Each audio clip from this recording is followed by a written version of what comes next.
Eu frequento a Igreja de Pinheiros desde que eu era criança, bem pequenininha, e o pastor Arival já está lá, já tem 20 anos que ele está como pastor, né? Então, meu pai era pastor, a minha mãe, ele infelizmente já faleceu, né? Mas a minha mãe, ela é muito ativa na SAF, era mais, né? Porque agora ela está com 85 anos, vai fazer 85, mas ela gosta, ela era boleira, assim, sabe? Aquela boleira da igreja, é a minha mãe. E muito presente nas reuniões da SAF, em todos os trabalhos, assim. Ela também faz as flores da igreja, né? Então ela é muito ativa, sempre foi. Então meus pais foram um exemplo, assim, de servir a Jesus, né? E, enfim, então é isso. E aí, os meus filhos, né, você perguntou, é o Gabriel e o Matheus. O Gabriel tem 16 anos, é amigo do Victor, da Denise também, lá na escola. E o Matheus tem 11 anos. E, então, a gente agora está vivendo esse período de convivência intensa, né? Aqui em casa. E o meu marido também, porque ele trabalha em Brasília, ultimamente ele estava trabalhando em Brasília, só que por causa da quarentena ele não foi mais. Então, está todo mundo junto aqui, já há 3 meses, mas graças a Deus está tudo bem e estamos caminhando aí. E aí a Denise me convidou para fazer essa palestra hoje, uma conversa, né, gente, que eu vou ter com vocês. Eu espero poder elucidar e contribuir com informações a respeito da alimentação na Covid, né? Esse foi o tema que a Dê pediu. Então, vocês vão ver que também não é nada fora do que a gente sabe do que é uma alimentação saudável, né? Eu fiz aqui alguns slides para estar passando para vocês. E aí, quando eu estiver compartilhando a tela, eu não vou estar mais vendo vocês. Mas se alguém tiver alguma dúvida, quiser me perguntar, por favor, fiquem à vontade, né? Eu estou acostumada a dar aula para os jovens lá da faculdade, né? E, de repente, se eu usar alguma palavra aí meio estranha, por favor, me falem, porque eu estou aqui para contribuir mesmo, tá bom? Então, vocês podem, na hora que se tiver alguma dúvida, liga o áudio, porque aí eu não vou estar vendo, né, vocês, tá bom? Ok. Então, vamos lá.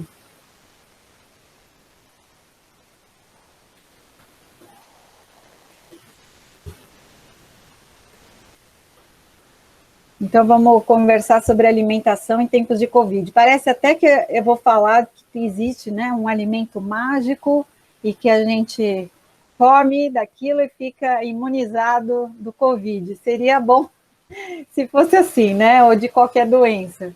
Mas, infelizmente, não tem alimentos mágicos, né, não tem dieta mágica, né, não tem um super alimento, mas a gente pode tentar se alimentar de uma forma mais saudável, com alimentos que a gente tem, que Deus providenciou para a gente, né? Na natureza a gente tem uma infinidade de opções de alimentos, então acho que se Deus fez uma gama tão grande de possibilidades de alimentos que a gente pode ter, é porque acho que deve ser bom comer variado, né? Senão Deus não teria feito tantas opções de frutas, de verduras, de legumes, né? Enfim, acho que aí é uma das coisas para a gente pensar em termos de alimentação saudável, né? Então, assim, gente, como todo mundo sabe, se a gente come de maneira saudável, né? Então, uma alimentação saudável é primordial para a gente ter uma boa saúde, né? Importante para manter seu sistema imunológico em ótimas condições. Então, se você não tem uma alimentação saudável, seu sistema imunológico também não vai funcionar muito bem, né? E pensando em Covid, sem esquecer das medidas de higiene, né, que são necessárias para evitar contaminações. Então, inclusive, uma das disciplinas que eu dou aula é higiene e legislação sanitária dos alimentos. Então, eu converso com os alunos, e a gente tem um semestre para discutir essas questões de boas práticas em relação aos alimentos. Até depois se você quiser, se vocês quiserem conversar sobre isso, numa outra palestra, né, eu também estou à disposição, porque eu acho que é um tipo de conhecimento que é importante para qualquer pessoa, independente se você trabalha em cozinha ou não, porque fala da manipulação correta dos alimentos, né? E todo mundo é manipulador de alimentos, porque todo mundo come, todo mundo faz alguma coisa em casa, né? Então você acaba manipulando. E a gente tem várias regrinhas aí, condutas, né? Para valorizar essa questão de higiene em termos de manipulação dos alimentos, né? Preparo, pré-preparo, armazenamento, né? Cozimento, então congelamento. Então tem muitas coisas para falar em relação a isso quando a gente está numa cozinha, tá? Agora, né, que a gente está com tempo, mas eu acho também um pouco controverso, né, que as pessoas falam o que fazer nesse tempo de quarentena, meditação, né, as pessoas na televisão, meditação, sei lá o quê, e aí eu falo, gente, mas que tempo é esse que está sobrando, né, eu não paro. Então, né, a gente acumulando várias funções, trabalhando em casa, cuidando dos filhos, dos netos, de repente, cuidando da casa, enfim. Mas, por outro lado, a gente vê que tem muita gente se interessando mais pela comida, por fazer comida, né, por gastar um pouco mais de tempo para isso ser até um momento de lazer, né, nesse tempo de quarentena que a gente está. Então, pelo fato até de você estar em casa, não pegar carro para ir para o trabalho e voltar, você já ganhou um tempo do trânsito, né? Então, sem escola, sem parques, sem bares, restaurantes, lanchonetes, né, podemos refletir sobre como nos alimentar de uma forma mais saudável. Então, já vi até reportagem que as pessoas estão mais interessadas em ir para a cozinha, cozinhar nesse tempo de quarentena e limpar a casa. Então, as empresas aí que vendem produtos de limpeza também estão ganhando dinheiro e fazendo outras opções de produtos para facilitar a limpeza em casa. Então, como a gente tem um pouco mais de tempo aí, interesse talvez de estar comendo melhor, esse material que eu gostaria de compartilhar com vocês, que é o Guia Alimentar para a População Brasileira. Não sei se vocês já ouviram falar desse material, elaborado pelo Ministério da Saúde. Essa publicação que vocês estão vendo na capa aqui é de 2014, e é um material, gente, que foi elaborado em parceria com a USP, a Universidade de Brasília, né, componentes do Ministério da Saúde na época, para fazer um guia. Qual é o objetivo de um guia alimentar? Ele dá orientações para a população se alimentar de forma mais saudável. Então, esse material, gente, ele é muito bom. Nós, lá no meio da nutrição, é um material que a gente usa de referência para quando a gente quer falar de alimentação saudável. Então, eu vou usar esse material para conversar com vocês aqui sobre alimentação saudável. Então, uma das coisas que o guia fala, que é legal a gente pensar, é a importância de você planejar as refeições, né? Quando a gente planeja, né, faz um cardápiozinho aí da semana, né? É importante porque você já está enxergando o que você vai consumir naquela semana, você consegue visualizar os tipos de alimentos, as combinações, se você está variando, né? Porque as leis da alimentação, da nutrição, que a gente conhece, e a pessoa que criou essas leis chama Scudero, né? E isso já faz muito tempo, na década de 70, ele criou algumas leis que são muito intuitivas da alimentação saudável, de uma nutrição saudável. Então, seria a harmonia, né, entre os componentes, moderação, né, equilíbrio, tá? E adequação das quantidades, né? Então, variação, né, dos nutrientes, dos ingredientes que a gente usa. Então, quando você tem equilíbrio, harmonia, variação, moderação nas quantidades, né, tudo isso é um pouco intuitivo já, né, para pensar do que seriam as leis de uma alimentação saudável. Então, equilibrar os nutrientes, alimentos que a sua família tem por preferência, é claro, né, levar em consideração a cultura alimentar que você tem na sua família, né, valorizar isso é muito importante, valorizar os alimentos que você tem acesso e fácil acesso e disponibilidade, né, levar em consideração as formas de preparo, as habilidades culinárias que tem né, que você tem, que a sua família tem, né, e o tempo e energia que você vai ter para a produção dessas refeições. Então, quando você planeja o cardápio, né, você está lembrando dessas coisas, né? Então, é importante resgatar isso quando a gente está pensando em cardápio. Então, planejar as refeições tem outros benefícios. Economiza tempo no supermercado. Então, de forma prática, como que esse planejamento vai me ajudar? Economiza tempo, porque no supermercado eu não vou ficar pensando o que eu vou fazer hoje, o que eu vou fazer na quinta, na sexta, no sábado, no domingo. Você já tem um planejamento. Minimiza o número de saídas. Pensando em tempos de Covid, a gente quer sair o mínimo possível, né? Então, se você planejou, você consegue fazer o quê? Uma lista, né, de ingredientes, de compras. Então, você não vai no supermercado sem uma lista, né? Então, diminui também outra coisa, gente, a compra por impulso, né? E, às vezes, essas compras, geralmente, são alimentos que não são dos mais saudáveis, né? Então, isso também acaba diminuindo. E você dá à alimentação uma importância que ela merece, né? Então, a alimentação é algo muito importante na nossa vida. A gente come aí pelo menos 3 vezes ao dia, né? Mais 2 vezes no lanche da manhã, o lanche da tarde. Tem gente até que faz 6 refeições, né? Com uma ceia à noite antes de dormir, tá? Então, o que o guia fala como regra de ouro da nossa alimentação: prefira sempre alimentos in natura, né, naturais, ou minimamente processados, que eu vou explicar o que é. E preparações culinárias a alimentos ultraprocessados, que eu também vou explicar.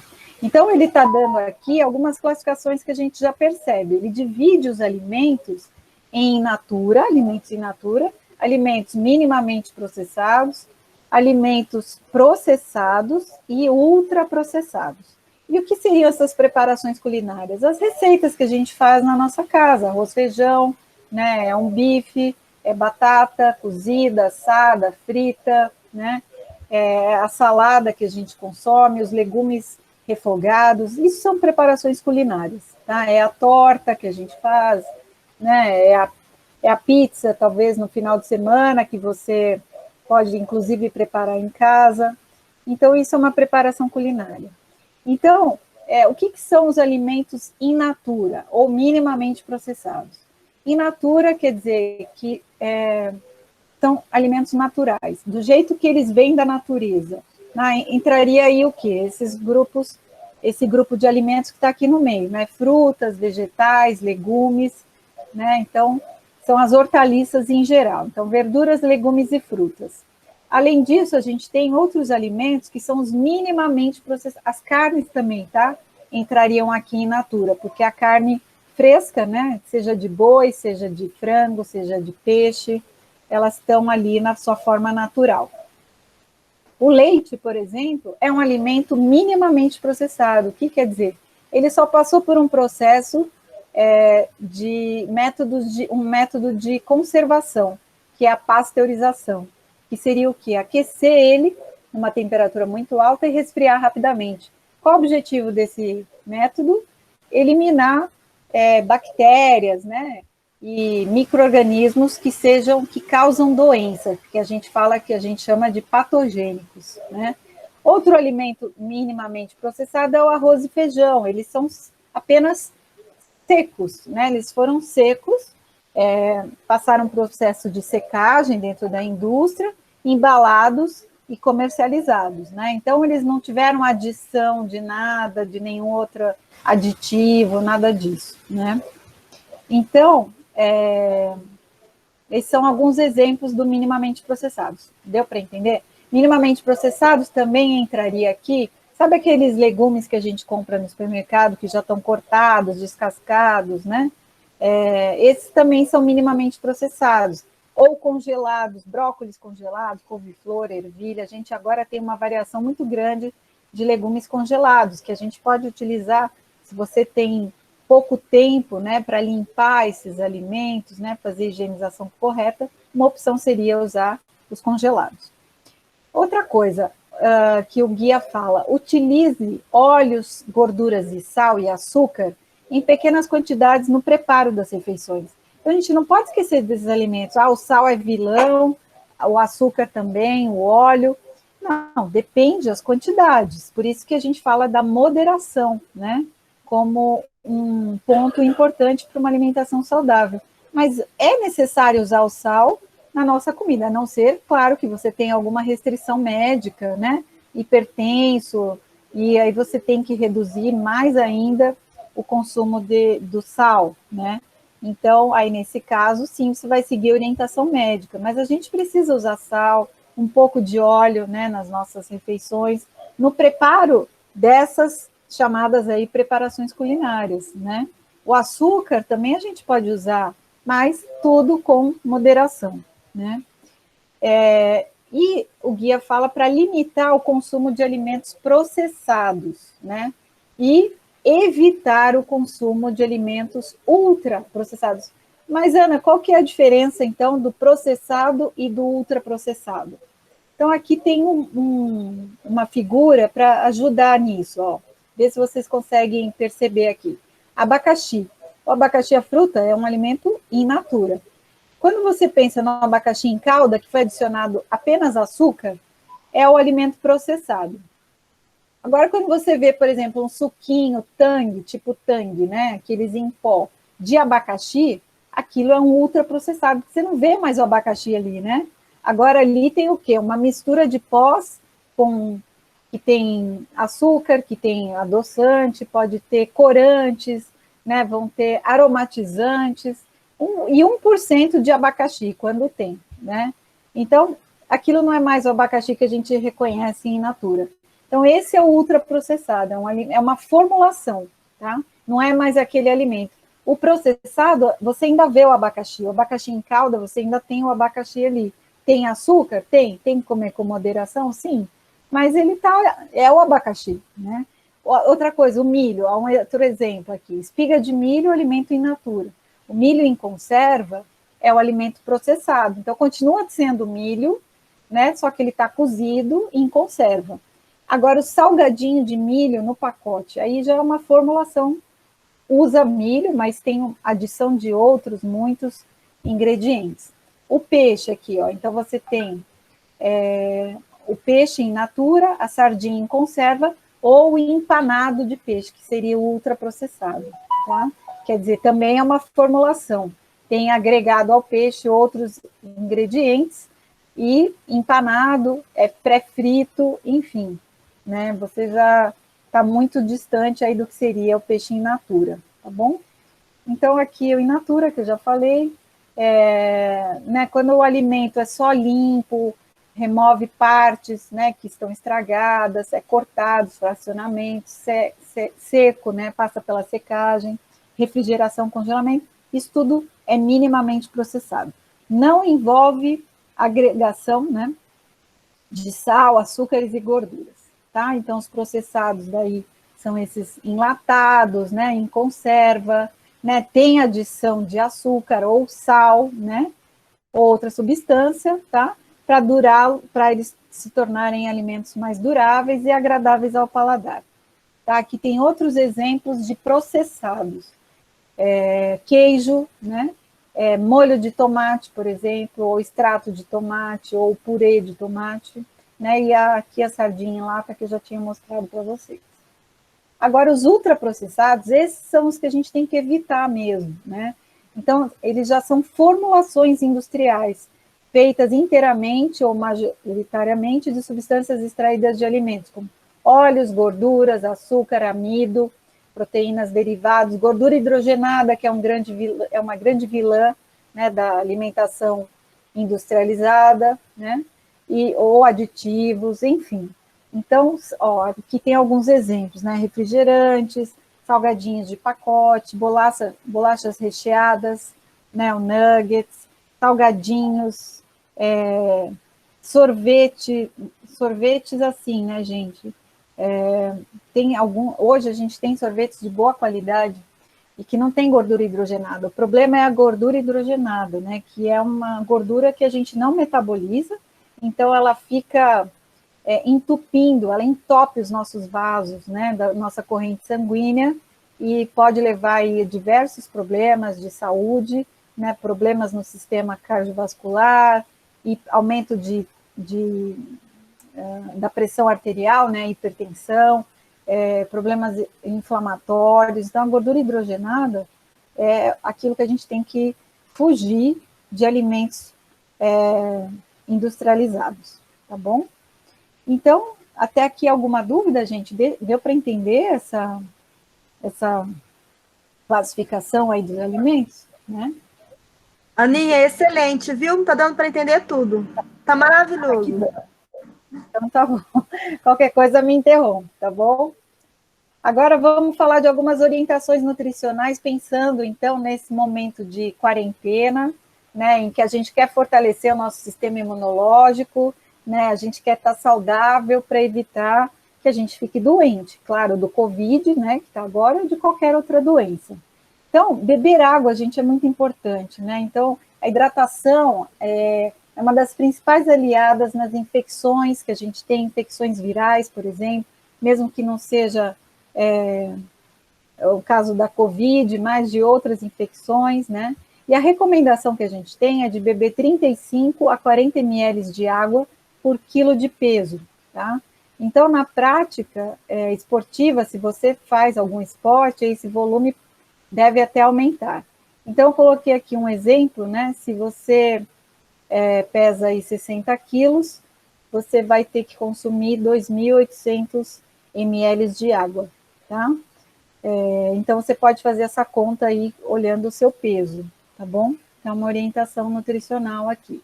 Outra coisa, gente, os probióticos. Não sei se vocês sabem o que significa o probiótico, essa palavra, né? O probiótico, gente, são os micro-organismos, bactérias, né? Ou leveduras, que fazem bem para o nosso organismo, né? Então, micro-organismos são organismos bem pequenininhos, né, que a gente não consegue enxergar a olho nu, só com auxílio de microscópio, e a gente encontra aonde esses probióticos, né? No leite, leite fresco, iogurtes, leites fermentados, né? Todo mundo conhece o Yakult, né? Acho que todo mundo já experimentou e sabe que ali eles têm os lactobacilos vivos, né? Então, esses são o quê? Micro-organismos que colonizam o nosso intestino, né? E aí eles acabam nos protegendo. E os micro-organismos, essa microbiota intestinal saudável, né? Seria o conjunto, então, de bactérias benéficas que tem esse papel essencial no nosso sistema imunológico. Melhora, tá, gente? Isso é comprovado cientificamente. Evitam, inclusive, que outras bactérias que causam doenças, né, chamadas patógenos, se multipliquem ali no nosso intestino, né, que ultrapassem as barreiras e penetrem no nosso organismo. Então, quando você tem o seu intestino já colonizado por bactérias do bem, quando chega uma bactéria do mal, ela não vai conseguir se multiplicar ali, porque elas concorrem pelo mesmo espaço, tá? E, inclusive, as bactérias do bem produzem algumas substâncias que inibem essas bactérias do mal se multiplicarem. Então, os Ana, Oi. tem uma pergunta aqui no chat que fala o kombucha entra nesse pacote dos probióticos? Kombucha. Kombucha é uma bebida, né, que, se eu não me engano, tem kefir, que também é um outro tipo de micro-organismo, né, uma levedura. A kombucha tem esse micro-organismo e, inclusive, ele que fermenta a bebida, por isso que forma aquele gás. Então, diferente de um refrigerante, em que o gás é adicionado, no caso da kombucha, por causa da fermentação que acontece ali, por causa da presença do micro-organismo que tem ali, eu não sei exatamente qual que muitas vezes usa o kefir. Então, quando ele se multiplica, é a chamada fermentação. E o resultado que a gente tem de fermentação é a liberação de gás, né, o CO2, por isso que a bebida tem gás. e álcool, mas o álcool acaba sumindo, né? E é legal, é um produto interessante, bem melhor que você tomar um refrigerante comum, tá bom? Mais alguma pergunta, Bê? Não?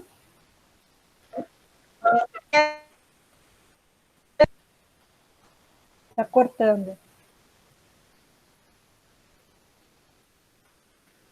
Não estou ouvindo, Dê.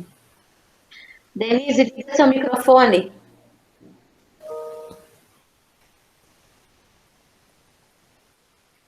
Bom, depois então, se a Denise voltar... Os probióticos contêm lactose? Não, não tem nada a ver. A não ser que são probióticos que a gente encontra no leite, aí, claro, o leite é que tem lactose, né?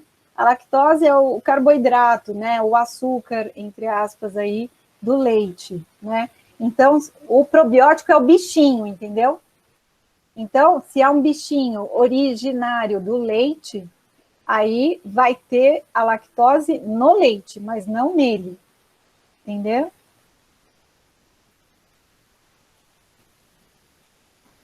Outra pergunta, Dê?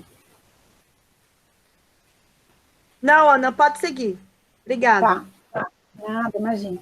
Outra coisa muito importante, gente, para a nossa saúde é ingerir fibras, que são chamados prebióticos. Então, para lembrar o que é pro e o que é prebiótico, o pro é o bichinho. Então, lembra de micro-organismo probiótico. É assim que eu faço o link para não esquecer. Prebiótico é a comidinha do bichinho, da bactéria, né? Da bactéria boa. Então, o que ela come? Fibra, tá? Então, onde a gente encontra fibra? Nas frutas, nas verduras, legumes, né? Aveia, outros cereais integrais, eles são fontes de fibras, tá? Eu coloquei essa banana verde aqui para lembrar de falar para vocês, não sei se vocês já ouviram falar de biomassa de banana verde, que é cozinhar a banana verde, depois que você cozinha com a casca, 10 minutos, você tira a casca e bate ela, que ela vai estar molinha. Isso, gente, é fibra pura.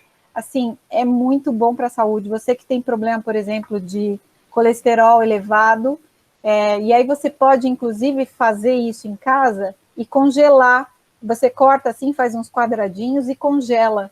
E aí, a cada vez que você prepara um feijão, você põe lá um quadradinho da biomassa. Não muda nada no gosto, não tem gosto de banana, não muda a textura e aumenta a quantidade de fibras que você está ingerindo. Então, a quantidade de fibras por dia que a gente deve ingerir é em torno de 25 gramas, tá? Outra fonte de fibra muito saudável é a aveia, ou farelo de aveia. Farelo de aveia, então, é melhor ainda, que tem a beta-glucana, que é uma fibra que faz muito bem para a saúde, além de contribuir, então, para você, que a gente está falando dos probióticos, com a multiplicação das bactérias boas no nosso intestino, tá? Meu filho, por exemplo, estava com colesterol no limite, estranho, né? Criança, e assim, a partir daquele momento, a gente começou a usar a biomassa da banana verde aqui em casa. Então, por exemplo, eu faço molho de tomate vermelho e coloco a biomassa. Sopa, coloco a biomassa. Feijão, coloco a biomassa. E aí, ele melhorou os níveis de colesterol só em estar comendo a biomassa de banana verde sem precisar tomar remédio, né? Então, a fibra é muito importante. Outra coisa importante são os antioxidantes, né? Que são substâncias que neutralizam a formação de radicais livres no nosso corpo. Esses radicais livres devem ser combatidos, né? Pois eles podem debilitar o nosso sistema imunológico. E onde a gente encontra antioxidantes, né? Nas frutas, nas verduras e nos legumes, tá? São compostos aí chamados de polifenóis, carotenoides, geralmente estão associados com pigmento, quer dizer, aquela substância que dá cor para as frutas, para as verduras, para os legumes.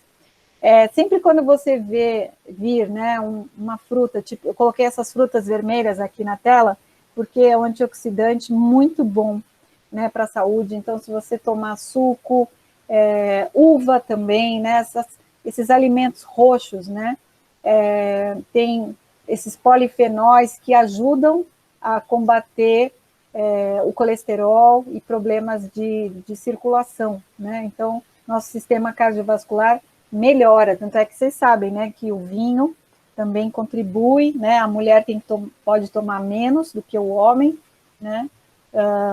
Como recomendação. Então, essas substâncias contribuem, né, para reforçar o nosso sistema imunológico, inclusive essas outras doenças, doenças crônicas, né? Então, os antioxidantes são muito bons. Então, quer dizer, não tem fórmula mágica, é tomar, né, é consumir frutas variadas, de cores variadas, legumes e verduras, tá? Inclusive, o mesmo grupo, né, gente, de verduras, legumes e frutas, por isso que a recomendação, a regra de ouro do guia é faça dos alimentos in natura a base da sua alimentação, porque nesses alimentos a gente encontra também as vitaminas e minerais.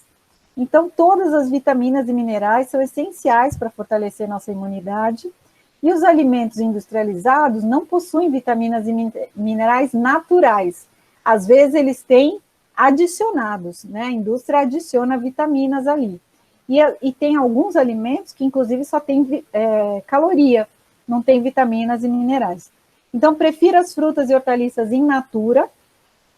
O prato colorido, gente, é a melhor opção, mas não esqueça dos alimentos também de origem animal, tá? Que são as fontes de proteínas, né? Carnes, aves, pescados, né? Peixe é sempre muito bom a gente incluir na nossa alimentação, ovos e leite, tá? Então, esse prato está bonito, né? Colorido, uma salada bonita, gente, bem preparada, né? É outra coisa para a gente comer, não ficar só no alface e no tomate todo dia, né? Alface, tomate todo dia, quer dizer, você pode variar, a gente tem tantas hortaliças diferentes, né? O repolho roxo aqui combinado, com uma abobrinha. Se você variar o corte, já muda a cara da salada. Então, você corta a cenoura sempre em rodela. Por que um dia você não corta em tirinhas, né? Só isso já vai mudar a cara da sua salada, né? E fazer você ter vontade de experimentar e de consumir. Então, as carnes, gente, que eu estou colocando aqui, né? Frango, suíno, a carne bovina e os pescados, né? Eles são, e frutos do mar também, são fontes de zinco.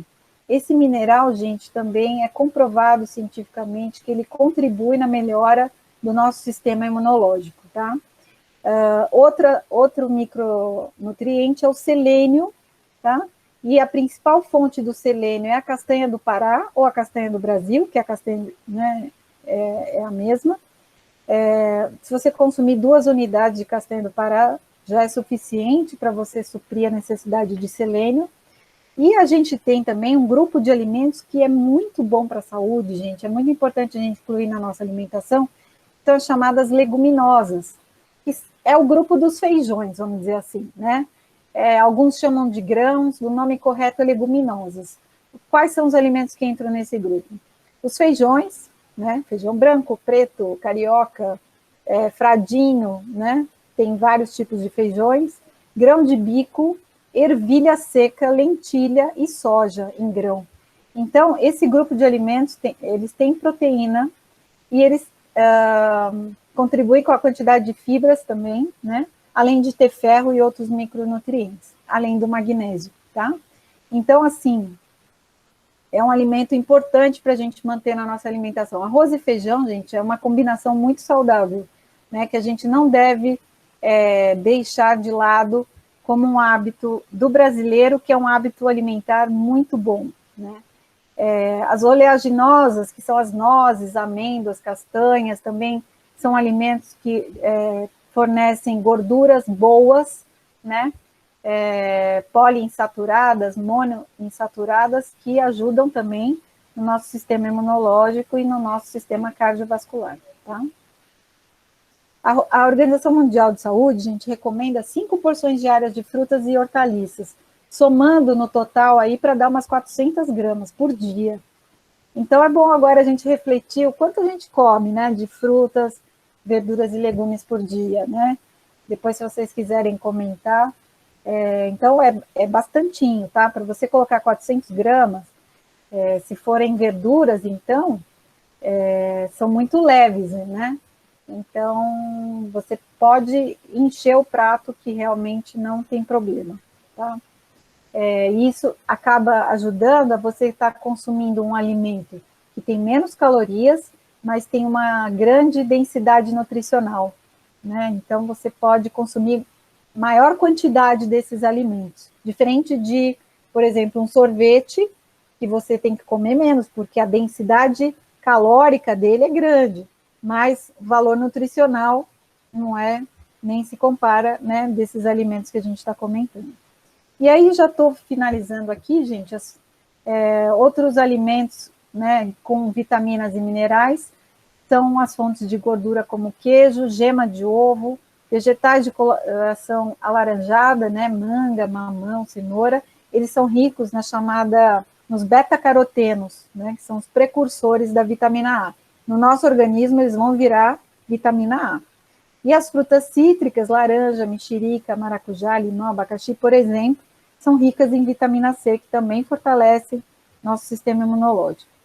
E ainda tem o complexo B, que é muito importante, principalmente a B12, né, que a gente encontra em alimentos de origem animal. Então, se a pessoa quer ser vegetariana, por exemplo, ok, pode ser vegetariana, mas é importante controlar os níveis da B12, porque só tem alimentos de origem animal, tá? Que é o que está escrito aqui. Então, talvez, ele consultando um nutricionista, um médico, né, um profissional da área, talvez ele tenha que suplementar, né, a vitamina B12, tá? Carnes, né, como fígado, por exemplo, leite, ovos, legumes, verduras, especialmente o brócolis e o couve, cereais integrais, leguminosas, né, como ervilhas, algumas oleaginosas, como amendoim, castanha, nozes, abacate, e o levedo da cerveja são ricos em vitaminas do complexo B, tá? Abacate também é incrível, né, gente? Um alimento bem interessante também para a gente estar compondo na nossa alimentação. Tá? Então, em termos de orientações nutricionais, seriam essas, né? No sentido de fortalecer o nosso sistema imunológico, né? Pensando aí na Covid, né? Nesses tempos de quarentena. Aqui eu coloquei uma coisa que eu acho que é importante, pensando na Covid, é a higienização de verduras, legumes e frutas, que a gente tem que fazer de forma correta na nossa casa, né? Então, a gente tem 4 passos aqui para fazer uma limpeza correta desses alimentos. Primeira coisa é remover as partes deterioradas, né? Raízes ou sujeira, né? Aquelas folhas amassadas, você retira, remove. Depois você, em água corrente, lava, né? Essa água tem que ser potável, né? Então, é importante ser uma água que possa ser bebida, né? Ingerida. E aí você tem que lavar folha por folha, legume por legume, fruta por fruta.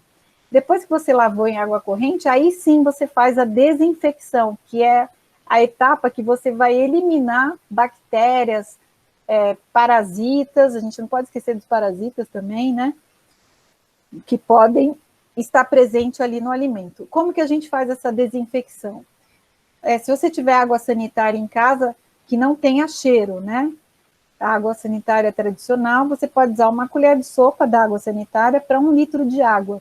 E é importante deixar pelo menos 15 minutos, né? Então, de 15 até 30. Não precisa ficar também 1 hora e também não deve ficar 5 minutos. Tem que ficar nesse período de tempo, que é o tempo suficiente para o agente químico atuar, né? Que é o cloro, e eliminar esses micro-organismos. Depois você enxágua novamente, de forma cuidadosa, em água corrente, potável, e aí você seca, se você for guardar na geladeira, ou já pode utilizar imediatamente, tá bom? Então, essa é a maneira correta. Aqui tem algumas... Ana, para só um pouquinho, Ana. Tem uma pergunta aqui. Quais os alimentos com a vitamina D? A vitamina D, olha, é o mais difícil, porque é principalmente na gordura de peixes, tá? Então, muitas vezes, pela dieta, é difícil da gente suprir a necessidade diária de vitamina D. Como as pessoas não tomam sol hoje em dia, né? é importante a gente medir, é importante todo mundo medir a vitamina D, e a vitamina D, ainda bem que foi feita a pergunta, ela é muito importante para modular o nosso sistema imunológico, tá? Então, se você não toma sol, pelo menos aí uns 10 a 15 a 20 minutos por dia, tomando sol mesmo, sem a roupa por cima, né? Se você consegue tomar sol todos os dias, então provavelmente seu nível de vitamina D tá ok. Agora, se você não consegue, e não consegue comer peixes todos os dias, né, gordura do peixe, então talvez seja bom você medir a quantidade de vitamina D e, de repente, tem que suplementar a vitamina D. Mas ela é fundamental no funcionamento do nosso sistema imunológico, tá? A gente chama de vitamina D, mas hoje em dia ela é até entendida como um hormônio, tá? De tão importante que é a vitamina D, gente. No controle de doenças, no controle de cânceres, tá? Então, assim, a vitamina D realmente é bem importante. Tá? Mais alguma pergunta, Dê? E aí, será que eu estou demorando muito, gente? Não, pode seguir, Ana. Eu estou acabando. E só lembrar que, assim, o cloro é que mata bactérias, fungos, vírus, tá? Vinagre e bicarbonato não mata, tá? O vinagre deixa mais ácido, então ele atrapalha a multiplicação, mas não elimina. O que elimina é o cloro, tá? Então eu mostrei aqui 3 produtos que vocês podem estar usando, que a gente encontra no supermercado, para fazer essa desinfecção de frutas, verduras e legumes. Claro que fruta que tem casca que a gente tira para consumir, não precisa fazer isso, tipo banana, melancia ou melão, mas você tem que lavar de qualquer maneira, né? A banana a gente não lava, mas melancia, melão, né? Esses alimentos que tangerina ou mexerica, né? Que a gente retira a casca, não precisa fazer essa desinfecção, apenas a lavagem, tá? E aqui, né, se você tem filhos ou netos em casa, é muito legal você chamar as crianças para ir para a cozinha, preparar junto, né? Põe a criança para ler a receita, assim ela até vai treinando a leitura, né? Te ajudar a fazer lista de compras, do que tem na geladeira, na despensa, medir xícaras, colheres, né? Aí você pode incluir, inclusive, a matemática, cozinhar um ovo, né? Fazer um molho, assar uma massa de pizza, e mostrar as mudanças que acontecem no alimento, né, com o cozimento, quando vai para o fogo, que ele engrossa, né, que ele muda de cor, que ele fica mais gostoso quando vai para o fogo, né? A criança, ela registra isso, né, e você desperta na criança o interesse por experimentar novos alimentos, né, e ver que ir para a cozinha pode ser divertido, né? Tá bom? E aí eu queria fechar com os 10 passos para a alimentação saudável, que a gente tem lá no guia também, com um videozinho que eu gostaria de passar para vocês aqui.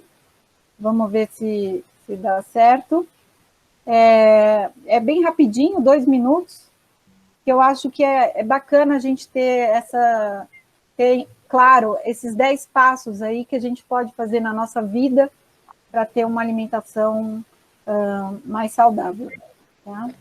Ana, enquanto você arruma aí a apresentação, eu posso passar o PowerPoint, a apresentação que você passou para as meninas? Sim, claro. Tá. Pode sim. Ok. Cadê? Peraí. Aqui.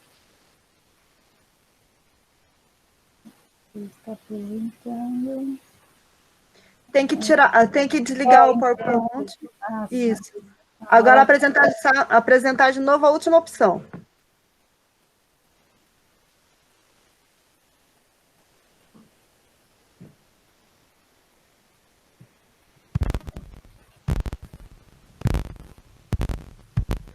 Você conhece o Guia Alimentar para a População Brasileira?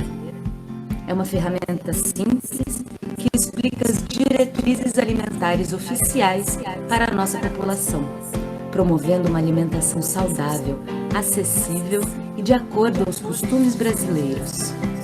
Você vai encontrar informação e recomendações sobre como comer adequadamente, escolhendo alimentos naturais e nutritivos e, ao mesmo tempo, promovendo o cuidado do meio ambiente e o bem-estar da sua família e comunidade. O guia apresenta 10 simples passos para alcançar uma alimentação saudável. 1. Prefira sempre alimentos in natura ou minimamente processados. 2. Utilize óleos, gorduras, sal e açúcar em pequenas quantidades. 3. Limite o consumo de alimentos processados. 4. Evite alimentos ultraprocessados, que são aqueles que sofrem muitas alterações em seu preparo e contêm ingredientes que você não conhece. 5. Coma regularmente com atenção. Prefira alimentar-se em lugares tranquilos e limpos, na companhia de outras pessoas. 6. Faça suas compras em locais que tenham uma grande variedade de alimentos in natura. Quando possível, prefira os alimentos orgânicos e agroecológicos. 7. Desenvolva suas habilidades culinárias. Coloque a mão na massa, aprenda e compartilhe as suas receitas. 8. Planeje o seu tempo. Distribua as responsabilidades com a alimentação na sua casa. Comer bem é tarefa de todos. 9. Ao comer fora, prefira locais que façam a comida na hora. 10. Seja crítico. Existem muitos mitos e publicidade enganosa em torno da alimentação. Avalie as informações que chegam até você e aconselhe os seus amigos e familiares a fazerem o mesmo. Utilize o guia na sua casa, colégio, comunidade e serviço de saúde. Você estará ajudando a promover a saúde da sociedade brasileira, hoje e no futuro.